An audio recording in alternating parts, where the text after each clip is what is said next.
Good morning, gamers. It's me.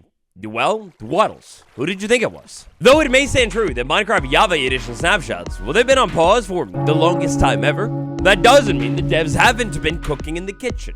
In fact, it's quite the opposite. On the low, over the past couple of weeks, I've been watching quietly as the devs have checked off more and more from their next update to-do list. And by taking a look at what they've done, we can learn a whole lot about the next update. Besties, you smack that like button real hard because that's exactly what we're about to do. Oh, thunder. Easily, and it's not just because this is like the only weather in the game, but easily the most terrifying version of weather. You know how it works. From time to time when it's thundering in your world, you'll get these crazy, loud lightning strikes and thunder sounds. As you might also know, if you're one with nature and you've tried to mess with the volume sounds of the environment, thunder specifically before, well then you will know that it actually doesn't work. There's no way to turn thunder down, and actually, it's been that way for over a decade now. Inside of Minecraft, since 1.7.4, thunder has not been affected by the weather volume. With bug fixes, we can take a look at these things for clues as to what might be coming next. Sometimes, before a big update relating to something, they'll go ahead and fix all of the bugs relating to, well, whatever that thing was. A weather update in the cards? I don't think it's not in the cards. After all, the system is so outdated. And take a look at what they just did on Bedrock Edition, vibrant visuals to the weather. Recently, they made it look so much better. Now, on top of that weather update, we actually have another one, except this time, instead of rain, it has to do with snow. Let's say this was a biome in which it was meant to snow, like it's really, really cold. In fact, so cold that statistically, the temperature value inside of this biome was a mere 0.15, so really cold. Well, even if inside of the files, I customized this biome and said, hey, no, it will not precipitate inside of this biome, snow would still happen. This has been an ongoing issue since way back in Minecraft 1.19.3 and is finally getting fixed. Now if I had a penny for every single time there was a weather, okay, I'm not gonna do the joke, but you get it. Two weird weather fixes that are pretty old. With vibrant visuals on the way, it seems like there's way more potential for different weathers to come to the game. Dense fog, heavy rain, maybe even wind. Alrighty now, for our next one, we're going to need to dive into the semantics of a biome generation and the formation of your very Minecraft world. When you tap Create World on your Minecraft world, a couple of different systems will take place. All of these systems compiled together are the systems that make up world generation inside of your world. For one, we've got the placement of blocks. For two, we've got the shaping of the terrain and the placement of biomes. And then for four, we have the placement of details inside of those biomes. For example, mangrove swamp trees inside of the mangrove swamp. Now, over the course of the last decade or so, Minecraft has continually been making improvements on the world generation system. They've been cutting the doo-doo out of world generation and speeding it up, honing it in. There is a check with mangrove tree placement that goes down inside of this biome when the biome tries to place the trees at world generation. Now, this all gets a bit technical here, but basically, long story short, if the check passes, a tree can form. If the check does not pass, like maybe there's just water all over the place or already a tree too close, then a tree will not form. This is a pretty straightforward check that'll happen in biome placement and only needs to happen once, because after all, a pass is a pass. Now, on a related but slightly different note, the mangrove swamp biome is also one of the laggiest biomes in the entire game, especially when it generates in your world for the first time. Like, if you've ever had a world where you wander over to a mangrove swamp biome and load it in, then you probably have noticed massive lag spikes happen. It might have to do with this one. Well, those massive mangrove lag spikes, they might have to do with this redundant block predicate filter check and a mangrove tree placement. Basically, this goes all into what we were just talking about, world generation and performance, the placement of trees. There is a check here that runs twice, which is absolutely redundant. Now, while we're talking about world gen, it seems that the devs might be up to something interesting with world generation. Take into context some of the recent teasers, and oh boy, this is big. So under the ground, we have a couple of different types of cave carvers that will make different shapes of caves. For one, we've got the spaghetti carver that'll form caves like the cave you're looking at right here. For two, we've got ravine carvers that'll kind of make caves that are a little bit more ravine. For three, we've got another type of carver that will make these big, large caves with the strong pillars holding them up. I love these caves. Well, it looks like there's the chance of another cave carver coming soon. So this bug fix right here stems from a bug that popped up in 1.21.1, so not all that long ago. This has to do with width smoothness inside of the configured carver. Now, of course, a bug fix could always just be that, a bug fix, making sure something works correctly for data pack creators. On the other hand, maybe the devs are messing with the generation of caves. I don't think this is too far out of the question too, because after all, as we know, the devs just went on a field trip to a mine in order to research the copper golem. Yeah, no, the copper golem probably wasn't in that mine. They went to a mine in order to research, well, something. Could it perhaps be different types of cave formations, or maybe even larger mine shafts? Whatever it is, the fix of this bug, combined with that video in the strange trip, and how massive the underground is for Minecraft as a whole, oh man, just the idea of different shaped caves, that's enough to get me drooling. In fact, I already am.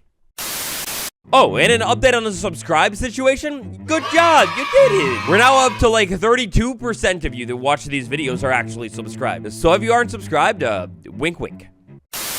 The stronghold, the beginning of the end for Minecraft. While I was making this video, I actually learned something big about the stronghold, and that is the fact that the stronghold, I guess in world generation and placement, it prefers certain biomes over other ones. This will mean this whole ring generation, yeah, that takes place, but if there is a preferred biome in which the stronghold likes to be placed next to the ring, well, that's how the exact location of the stronghold will be determined.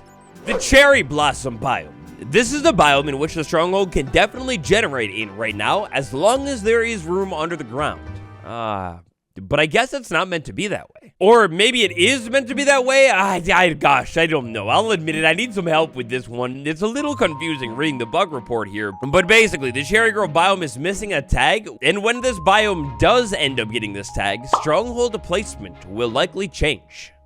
This shouldn't really affect things in the grand scheme of things too much, as there have been some changes, even relatively recently, having to do with the placement of strongholds, but it's interesting.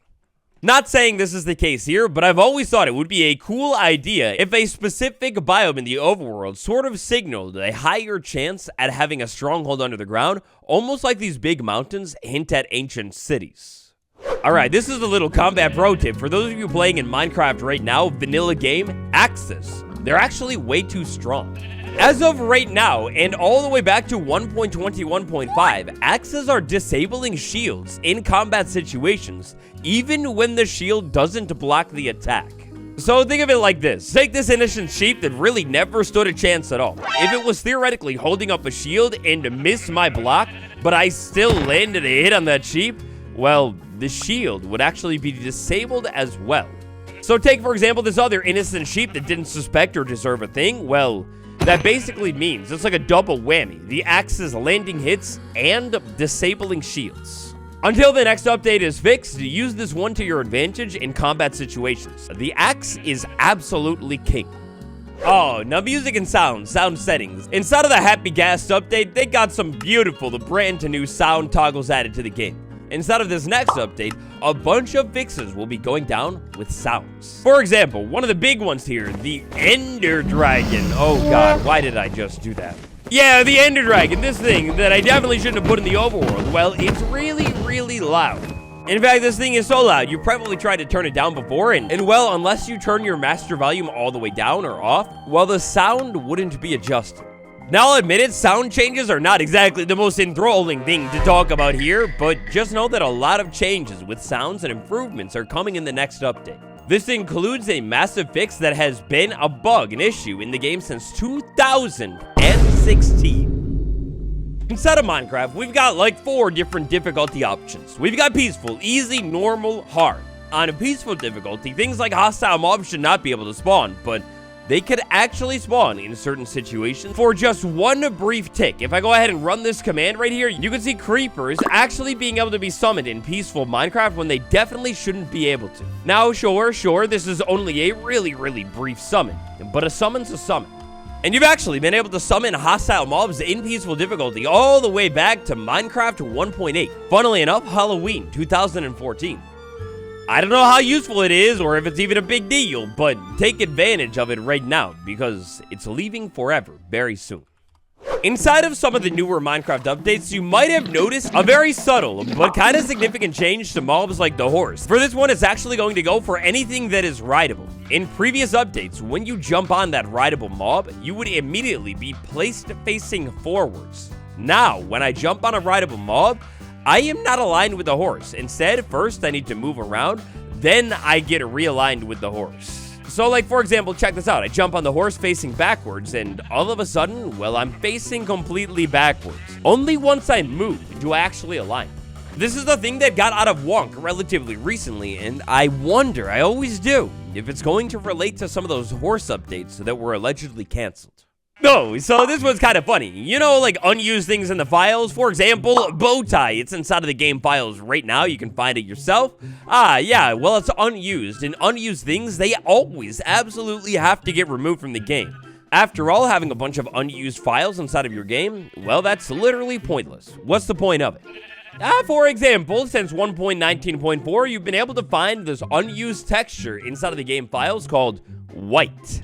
This is a tiny, minuscule file that has been sitting inside of the game, just dusty, crusty, and unused. This texture is 4 by 4 pixels and is solid white. It is wasting data in memory and getting removed. Meanwhile, yet still, the bow tie remains inside of the game to this day. Ah, man, I still always think of it. Wouldn't it be a great icon to pop up in the locator bar when you have something like a happy ghast or maybe even a pet dog? They know it's there, the devs have acknowledged it, but continue to not remove it. It's gotta have a use someday, right?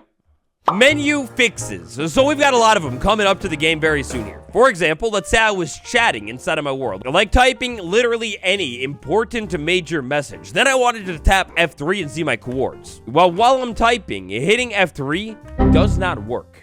This will be fixed soon, and many other F3 and whatever shortcut commands will be patched over soon too. For example, a kind of a big one here, if I was spectating a creeper and then opened the game mode switcher, well, the shader, it completely breaks. If I want to get that cool effect again, I need to back out of the creeper, then re-enter this thing in order to get the cool effect again.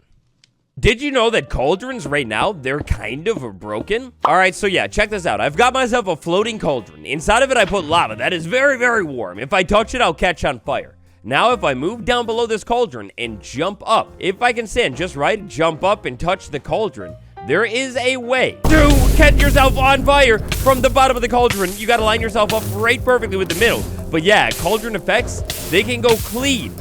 That's a real cauldron.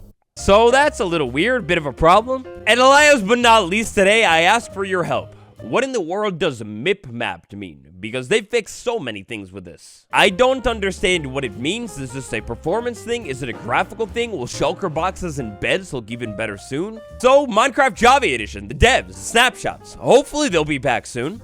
They did say when they released 1.21.7, about 2 weeks ago now, that they would be pausing snapshots for a few weeks. I feel like at this point, this means any week is game for snapshots to return again. Maybe next week, but for now, that's just about all we've got to catch up on. Thanks for watching. It's been me, Iron Man. I will see you all tomorrow. Goodbye.